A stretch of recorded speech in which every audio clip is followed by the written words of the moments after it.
Hello everyone, welcome to my channel. In this video, my focus is how to achieve a cute DIY hairstyle. This is something that you guys can do, or this is something that you guys can learn and achieve on your next client. As you can see, I'm starting off with the guide. I'm pre-sectioning her hair, and after that, I'll start creating rows on either side.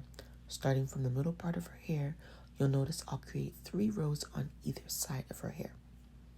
One thing I recommend is when you're starting off braiding, start pre-sectioning your client's hair. You can either split the client's hair into 4 quadrants or 5, and that allows you to be able to have control on what you're doing, what size partings you're creating, how many rows you would like to create for the hairstyle. So as you can see earlier, if you rewind back, there were 3 rows created on either side of the middle part. Once I create those 3 rows in the front, you'll notice I'll work in the middle part of her head to connect the 3 rows together. So now that the 3 rows are created throughout her whole head instead of just the front. See? Now you see I'm starting to do the same thing on the other side, connecting the rows to the rows that I created in the front of her hair. If you guys feel as if you need a video focusing on just pre-sectioning and creating rows for the braids, feel free to comment down below. Guys, I have so much videos.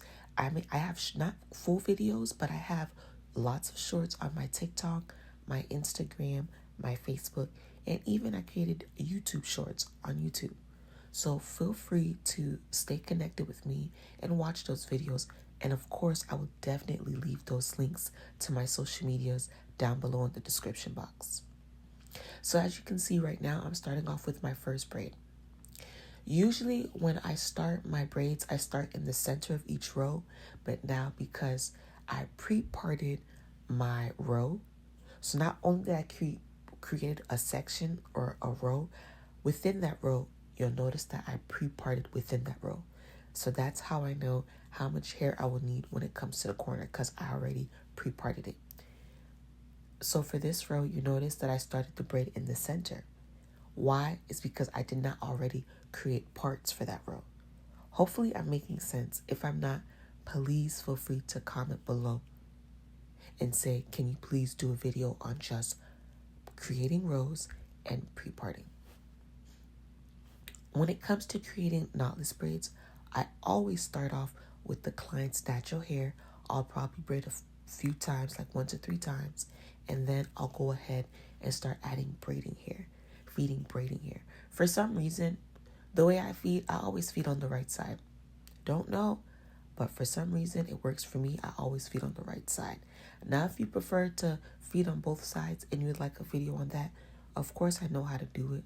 Again, just let me know. Stay connected with me, because that's how I'll know what to post. Because I don't want to just keep posting videos and you guys are not paying attention and you guys are not engaging. I would love to post helpful videos that I know that will help you guys when it comes to either doing your hair or when it comes to achieving a nice cute style for your client. My client has thick hair, so when it comes to me adding hair, I'm not adding that much hair. And also, just because she used black hair, that does not mean it's not important to make sure I tuck my client's natural hair. Because as you can see, my client's texture hair and the texture of the braiding hair that I'm using are 2 different textures. So it's still important that I tuck my client's hair. When you're doing protective styles, it is very important that you seal your client's hair. That's the whole point of the protective style, to protect the client's hair. So using colored hair, the same color as the client's hair, I'm always going to make sure that I tuck the client's hair. Here's another thing. A quick, easy hairstyle. A large knotless is the style for you. If you're looking for something, if you're planning on going into the pool or doing a lot of activities that include water, large knotless braids are the go-to hairstyle. Or those are one of the hair 2 styles, the easy, quick hairstyles that I recommend when it comes to protecting your hair. If you plan on going to the pool a lot, or if you do like a lot of aquatic exercises. Or sometimes you don't have time to sit for 8 to 10 hours to do braids. You still want braids, but you're just not wanting to sit 8 to 10 hours.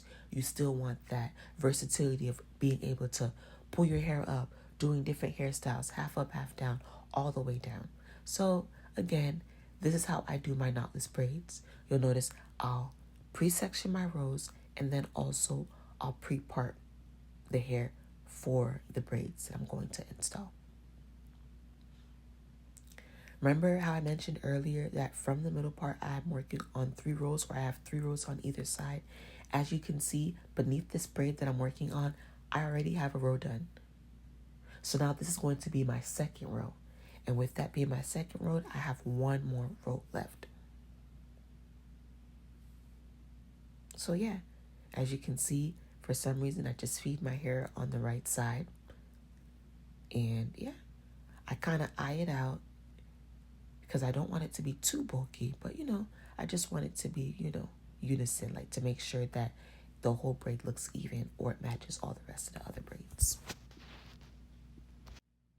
Sometimes you'll have clients that'll ask you, oh, how should I prep my hair for this hairstyle? Honestly, when it comes to doing large knotless braids, I love when my clients slightly straighten their hair. For this specific client, she didn't have to straighten her hair.